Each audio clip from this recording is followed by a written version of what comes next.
New TV Telugu. Kaleshwaram project విషయంలో రాష్ట్ర ప్రభుత్వం కుట్రపూరితంగా వ్యవహరిస్తోందని బీఆర్ఎస్ సీనియర్ నేత మాజీ మంత్రి హరీష్ రావు తీవ్ర ఆరోపణలు చేశారు. ప్రాజెక్టులోని మోటార్లను ఉద్దేశపూర్వకంగా దెబ్బతీసి ఆ నెపాన్ని గత బీఆర్ఎస్ ప్రభుత్వంపై మోపేందుకు ప్రయత్నిస్తున్నారని ఆయన విమర్శించారు. ప్రస్తుతం కాళేశ్వరం పంప్ హౌస్లలోని మోటార్లను రోజుకు 2 నుంచి 3 సార్లు అనవసరంగా ఆన్ ఆఫ్ చేస్తున్నారని హరీష్ రావు పేర్కొన్నారు. ఇలా తరచూ విద్యుత్ సరఫరా నిలిపివేసి తిరిగి ప్రారంభించడం వల్ల మోటార్లలోని కీలకమైన బేరింగ్లు దెబ్బతినే ప్రమాదం ఉందని ఆయన ఆందోళన వ్యక్తం చేశారు. మోటార్లు పాడైపోయిన తర్వాత దానిని సాకుగా చూపి తమను బద్నాం చేయాలనేదే ప్రభుత్వ అసలు ఉద్దేశమని ఆయన ఆరోపించారు. ఈ విషయంపై భారత్ హెవీ ఎలక్ట్రికల్స్ లిమిటెడ్ అధికారులు కూడా ప్రభుత్వాన్ని హెచ్చరించారని హరీష్ రావు గుర్తు చేశారు. మోటార్లను ఈ విధంగా ఆపరేట్ చేయడం సురక్షితం కాదని వారు స్పష్టం చేసినప్పటికీ ప్రభుత్వం వారి సూచనలను పెడచెవిన పెడుతోందని ఆయన మండిపడ్డారు. కేవలం రాజకీయ కక్ష సాధింపు కోసమే రాష్ట్ర ప్రభుత్వం ఇలాంటి చర్యలకు పాల్పడుతుందని ఆయన విమర్శించారు. ఇంకొక కుట్ర చేస్తుంది ఈరోజు కాళేశ్వరం మీద. మోటార్లు ఆన్ అండ్ ఆఫ్ చేస్తుంది. ఇవేమి ఇంట్లో ఉండే మన 1 HP మోటార్లు కావు కదా. ఇవి ఒక్కొక్క మోటార్ 200 మెగావాట్స్ 150 మెగావాట్స్ మోటార్లు. ఇవి ఒక మోటారు ఒక జిల్లాకు ఎంత కరెంటు సరఫరా అవుతుందో జిల్లా మొత్తం ప్రజలు వాడే కరెంటు ఒక మోటార్కి సమానం. వీళ్ళు ఏం చేస్తున్నారు? ఆ మోటార్లను ఆన్ అండ్ ఆఫ్ చేస్తున్నారు.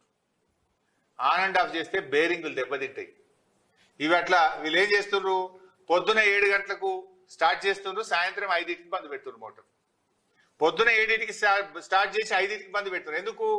5 తర్వాత కొంచెం కరెంట్ పీక్ లోడ్ ఉంటుంది, అందరం లైట్లు వేస్తాం, సాయంత్రం పూట ఇళ్ళల్లో కరెంట్ వాడతారని ఇది బంద్ పెడుతుంది.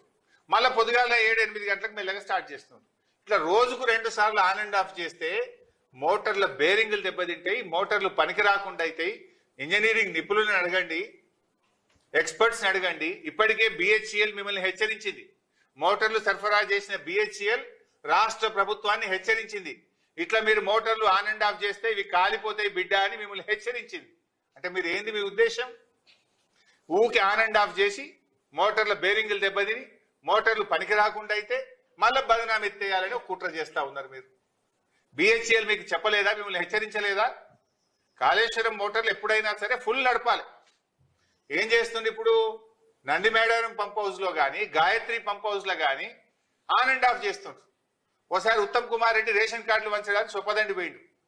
జనం తిరగబట్టరు, నీళ్లు ఉన్నాయి, మోటార్లు ఎందుకు ఆన్ చేస్తలేవని పొద్దుగాలు ఆన్ చేసిండ్రు. ఉత్తమ్ కుమార్ రెడ్డి హెలికాప్టర్ దిగి రేషన్ కార్డులు వంచి మళ్ళీ హెలికాప్టర్ ఎక్కగానే మోటార్లు బంద్ చేసిండ్రు. మొన్న ఓ రోజు కూడా మోటార్లు పొద్దుగాలు ఆన్ చేసిండ్రు, సాయంత్రం బంద్ చేసిండ్రు. నిన్న మొన్న కూడా 2 ఆన్ చేస్తుండ్రు, 1 బంద్ చేస్తుండ్రు, 1 ఆన్ చేస్తుండ్రు, 2 బంద్ చేస్తుండ్రు. ఇదేంటి పిచ్చి పని? ఈ పద్ధతిలో మోటార్లు నడిపితే అవి కాళేశ్వరం మోటార్లు దెబ్బతింటాయి. మీ బిహెచ్ఎల్ వాళ్ళని అడగండి, ఎక్స్పర్ట్స్ని అడగండి, ఇంజనీరింగ్ నిపుణులను అడగండి. కంటిన్యూస్గా మోటార్లు నడపాలి. ఎప్పుడైనా ఈ ఆన్ అండ్ ఆఫ్ పద్ధతుల్లో మీరు నడిపితే అనవసరంగా మోటార్లు కాలిపోతాయి, రాష్ట్రానికి రైతులకు నష్టం జరుగుతుందని ప్రభుత్వాన్ని హెచ్చరిస్తా ఉన్నాం. ఇంత అవగాహన లోపంతో నడుపుతున్నారా? కుట్రతో నడుపుతున్నారా? కావాలని మోటార్లను కాలబెట్టాలని కుట్ర చేస్తుండ్రా? ఇప్పటికే మీరు కావాలనే మేడిగడ్డను మరమ్మతు చేస్తలేరు. వరద రావాలి, అది కొట్టకపోతే బాగుండు అని చూస్తున్నారు మీరు. 2 పిల్లలు మరమ్మతు చేయకుండా మొత్తం పోతే బాగుండు, బదనాం చేయొచ్చు అని చూస్తున్నారు. ఆ బదనాం కోసమే నీళ్లు మోటార్లు వస్తుంటే నీళ్ళు వచ్చే పరిస్థితి కట్కేస్తే నీళ్ళు వచ్చి పట్టే రంగనాయక సాగర్లో, మల్లన్న సాగర్లో. బంగారమూల పంటలు పండలేదా? ఒక జిల్లానా? కరీంనగర్ జిల్లా, సిరిసిల్ల జిల్లా, వరంగల్ జిల్లా, సిద్దిపేట జిల్లా, మెదక్ జిల్లా, సంగారెడ్డి జిల్లా, యాదాద్రి జిల్లా, మేడ్చల్ జిల్లా, సూర్యాపేట జిల్లా, ఇలా ఎన్నో జిల్లాలకు నీళ్లు పోతాయి కాళేశ్వరం ద్వారా. ఇప్పుడు కూడా నీళ్లు పోయే అవకాశం ఉంది. పోయిన యాసంగి పోయింది. కావాలనే మీరు చేస్తా ఉన్నారు. సో రాజకీయాలు మానండి, వెంటనే మోటార్లు ఆన్ చేయండి.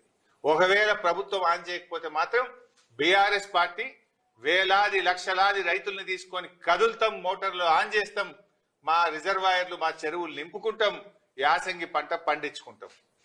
మీరు వెంటనే చేయాలి. నేను ఉత్తమ్ కుమార్ రెడ్డి గారిని, రేవంత్ రెడ్డి గారిని, మీ మధ్య ఏమైనా విభేదాలు ఉన్నాయా? మీకు పంచాయతీ ఉంటే మీరు చూసుకోండి. కానీ ఇది రైతులకు నష్టం జరిగితే మాత్రం బీఆర్ఎస్ పార్టీ ఊరుకోదు. నేను రాజకీయాల కోసం మాట్లాడతలేను, రైతుల కోసం మాట్లాడుతున్నా, రైతుల పక్షాన మాట్లాడుతున్నా. మాజీ నీటిపారుదల శాఖ మంత్రిగా అవగాహనతో మాట్లాడుతున్నా. నీళ్ళు ఇచ్చే అవకాశం ఉంది కనుక నేను చెప్తా ఉన్నా.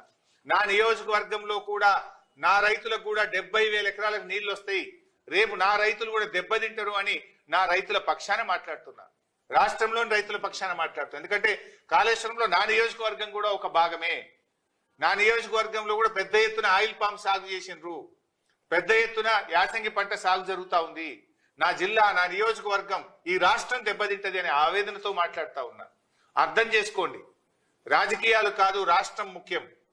చిల్లర రాజకీయాలు, బురద రాజకీయాలు మానండి, వరద నీటిని ఒడిసి పట్టండి.